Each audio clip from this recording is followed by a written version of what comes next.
Allez, on commence par verser une boîte entière de lait concentré dans la casserole.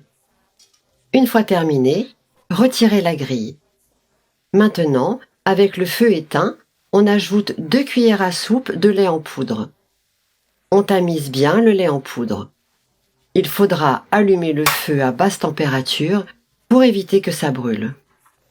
Un conseil, remuez constamment pour éviter que ça attache et pour obtenir un brigadeiro bien savoureux.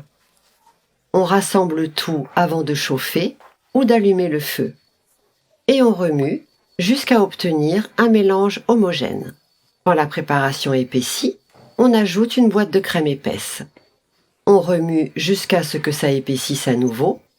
On pense à remuer sur les côtés pour éviter que ça colle. C'est le bon moment pour le brigadeiro. On termine en ajoutant une cuillerée à soupe de margarine. La margarine empêche le brigadeiro de coller et ça le rend tout lisse et super savoureux. Voilà le bon moment pour le brigadeiro. Il est magnifique. Il se détache facilement de la casserole. On peut éteindre le feu. Maintenant, on met tout le brigadeiro sur une assiette recouverte de film plastique. On couvre bien le tout et on met ça de côté, direction le réfrigérateur pour laisser refroidir. Après quelques minutes, c'est bien frais. On retire le film plastique et on se met un peu de beurre sur les mains. Maintenant, on se met un peu de brigadeiro dans les mains, comme ça. Pour une petite touche spéciale, on place une fraise au milieu du brigadeiro. On enlève la partie verte de la fraise et on referme le brigadeiro autour. On le roule pour former une boule bien ronde. On répète tout ça avec tout le brigadeiro.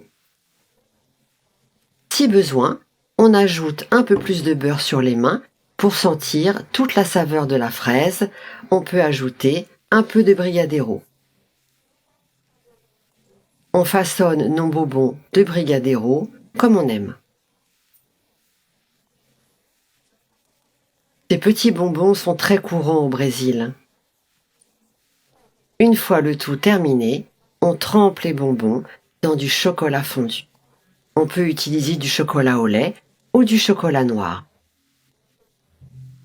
On retire l'excédent et on laisse bien égoutter. On les dépose sur une assiette et on laisse s'égoutter tout le chocolat. On répète le processus avec tous les bonbons. On prend son temps pour s'assurer que tous les chocolats sont beaux. Cette recette, c'est vraiment la perfection. Après avoir tout terminé, on met au réfrigérateur pour bien les faire prendre. Nos bonbons sont bien frais. Alors, on les goûte? Waouh! Qu'est-ce que ça donne envie!